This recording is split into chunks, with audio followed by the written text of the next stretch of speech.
Trump supporters, and we were actually at January 6th. Oh, yeah. We saw your speech. Should I incite you to go down to the Capitol and riot? You actually incited us to become supporters of Claremont. Oh, good. Very good. He was very giddy. He, I think, had been under such attack from, the mainstream media, from the, folks in Washington, that to have someone praising him, was, a foreign feeling to him. It was like, oh, I have this, fan here who's giving me all this praise. And yes. So basically everyone's going to say, you're being proven right. Yeah, exactly. Except they're not saying that, right? But that's what they mean. Yeah, exactly. All of your legal reasoning is totally solid. Yeah, there's no question. Let's talk John Eastman now, because your undercover video of John Eastman, I think, will go down in the history books. And of course, John Eastman is the Trump attorney who devised the January 6th coup memo, which outlined how to overturn the results of the election. And through the course of your long conversation with Eastman, he seemed very eager, almost giddy. It was weird, to admit the coup plot to you, just how he was even talking to you. And he blamed Mike Pence for not taking his legal advice, saying Pence was an establishment guy. I want to play the video, then get your reaction. We're huge Trump supporters, and we were actually at January 6th. Oh, yeah. We saw your speech. Should I incite you to go down to the Capitol and riot? You actually incited us to become supporters of Claremont. Oh, good. Very good. Because, and the work that you're doing is just so critical to saving our democracy. Thank and it was you. like, we couldn't not support your work after that. Okay. Well, thank you very much. That's very kind of you. So thank you. You're really doing the Lord's work. Well, and that's my old, you heard me say it. My old professor said, if you're not catching incoming flak, you're not over the target. And my God, I must be directly over it. I don't think there's anybody catch as much incoming flak, maybe other than Trump himself, than I have over the last 6 months. I mean, it's amazing. Well, but I read your memo, and I thought it was solid in all of its legal arguments. Yeah. And I was floored that Mike Pence didn't do anything. I mean, why didn't he act on it? Because you gave him the legal reasoning to do that. I know.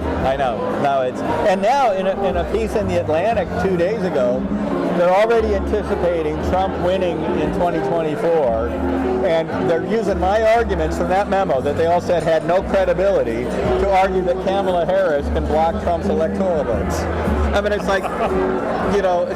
mean, come on, people, you can't. So basically everyone's going to say, you're being proven right. Yeah, exactly. Except they're not saying that, right? But that's what they mean. Yeah, exactly. All of your legal reasoning is totally solid. Yeah, there's no question. But I mean, just supporter to supporter, why do you think that Mike Pence didn't do it? Well, because Mike Pence is an establishment guy at the end of the day. And all of the establishment Republicans in D.C. bought into this very myopic view that Trump was destroying the Republican Party. And what Trump was doing is destroying the inside the Beltway Republican Party and reviving the Republican Party in the hinterland, right? What they all consider to be, deplorable flyover country. And this uprising that Trump got ahead of, he didn't create the movement. The movement was there, and he saw it and got ahead of it.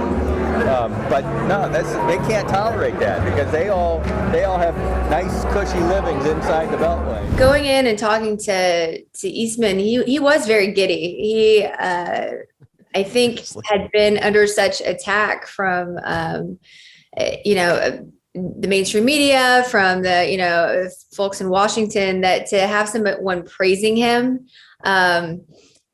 was, a foreign feeling to him. It was like, oh, I have this, fan here who's giving me all this praise. And yes, I am a genius. This woman is recognizing my genius. And it was so true. I allowed him to just unleash, open up how he really felt after, this sort of trying time of, keep in mind that it was days before he had given an interview to the National Review Online where he had distanced himself from the memo and, was saying, oh, this was just something that we wrote and nobody took it seriously. And, people thought it was crazy. But then I'm like, I just thought your legal memo was so persuasive. I mean, your legal reasoning was just genius. I don't know how Mike Pence was able to resist. And he was like, you know what? You're right. Mike Pence is an establishment guy. And everyone, who didn't go along with my reasoning corrupt, they're corrupt rhinos. We were on a call with 300 state legislators and they're all spineless cowards. They wouldn't do anything. I just, gave him permission to unleash, and he did. And it was very amusing for me. Probably not so much for him in the aftermath.